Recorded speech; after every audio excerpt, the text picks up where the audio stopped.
O stands for obesity. Welcome to part 2 in a 3-part series based on the phrase dope. Donuts or Henry bar, cheesecake, alcohol, screen time. What do these all have in common? Pleasure. Consume enough of them and you end up feeling pain, possibly leading to being overweight or obese. I had 3 questions, guys. 1. When was the last time you stepped on a scale to weigh yourself? Or were you afraid of the results? 2. Do you avoid mirrors or storefront windows? And why? Possibly because you can't admit what's reflected back at you. And 3. Last time you had a physical, were you afraid of the results, such things as your A1C scores, which is your glucose reading, your blood pressure, or BMI? I'd like to request at this time for you to comment on this or any other video that I have, as well as give a thumbs up in the comments below. And if you'd like to get further future updates, hit the subscribe button to stay informed.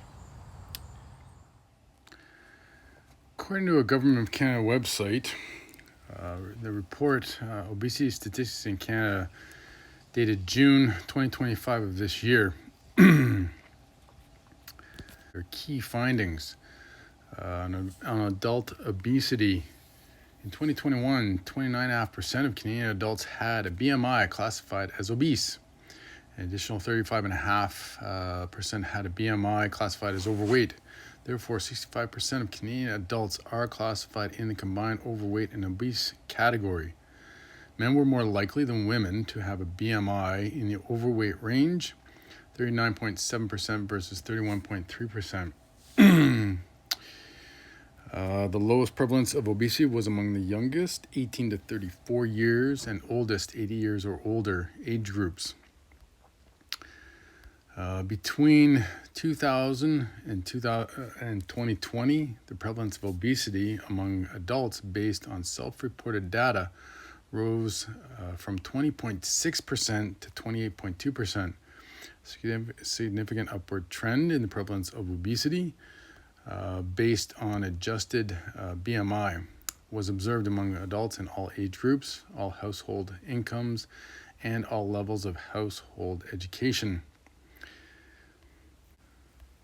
The health risks associated with elevated BMI among adults, obesity, BMI equal to or greater than 30 kg, has been associated with increased risk of type 2 diabetes, cardiovascular disease, asthma, gallbladder disease, osteoarthritis, chronic back pain, and several types of cancer, as well as a BMI in the overweight category has been associated with a higher likelihood of these diseases. And finally, research has also revealed relationships between excess body fat and mental health conditions such as mood disorders, post-traumatic stress disorder, binge eating disorder, and schizophrenia. All these, I believe, as adults, we lead the new generation, men. So if we are leading poorly, then the spillovers to our children are very apparent, and this report happens to expand on that and mimic that. I want to emphasize, as men, we have a calling God desires of us. What does that look like?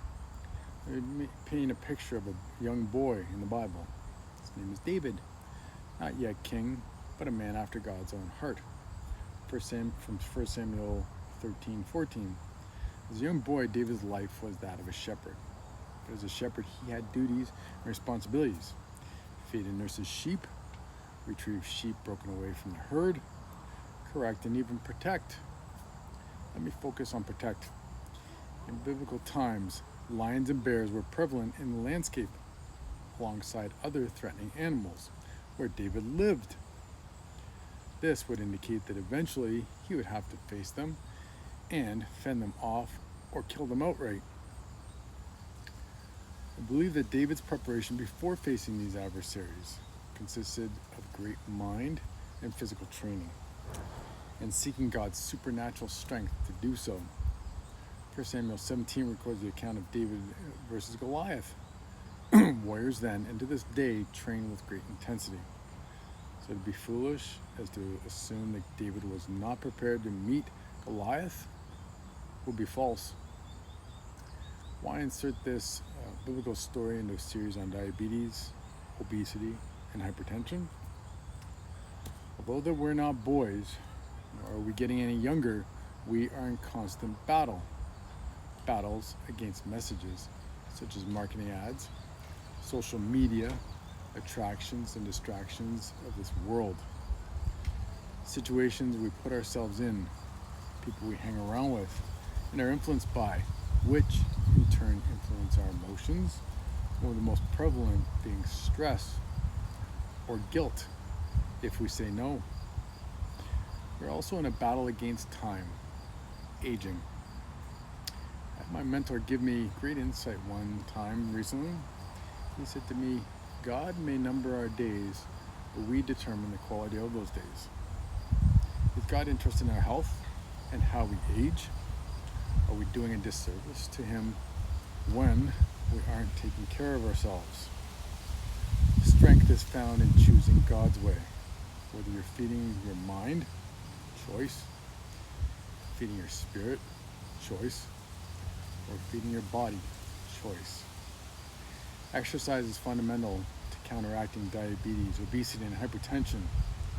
Exercise is an active and not passive. Strength is active and not passive.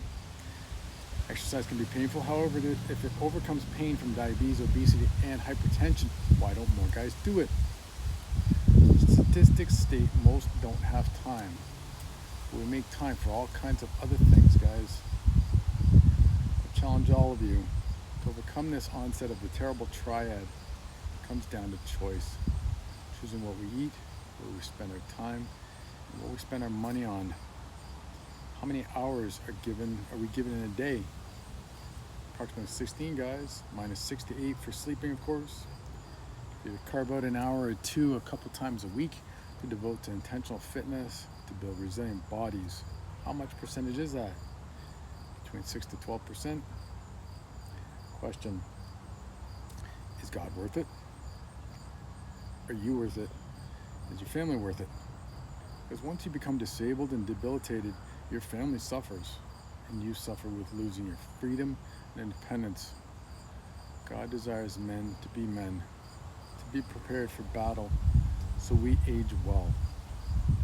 The war within is this, is stated from Galatians 5:16 to 24. But I say, live by the Spirit, and you will not carry out the desires of the flesh. For the flesh has desires that are opposed to the Spirit, and the Spirit has desires that are opposed to the flesh. For these are in opposition to each other, so that you cannot do what you want. But if you're led by the Spirit, you are not under the law.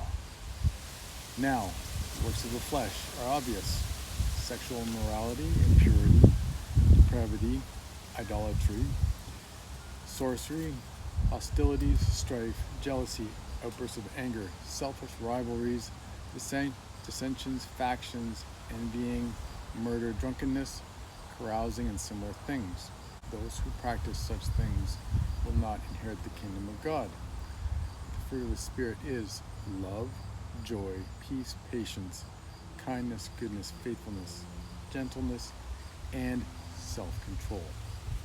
Against such things there is no law. And those who belong to Christ have crucified the flesh with its passions and desires. It's up to you to choose to fight and devote to God and to ourselves and then to our family, our bodies that deserve to be cultivated and cared for. Or we can choose to allow the messages of this world dictate what we follow. I'll express that I want to help and be empathetic to those men that struggle with these issues, because I have struggled. To progress the individual toward healthy, gradual victories that are long-term sustainable versus short, quick fixes that do not result, laying a good foundation for enjoying good function, freedom, and independence. My name's Chris, and I'm an online personal trainer with a subspecialty in medical training, medical exercise training. If you're interested in going from flab to fit and need motivation and better direction, I'm here to help. Thank you. I appreciate your time. Have a great day.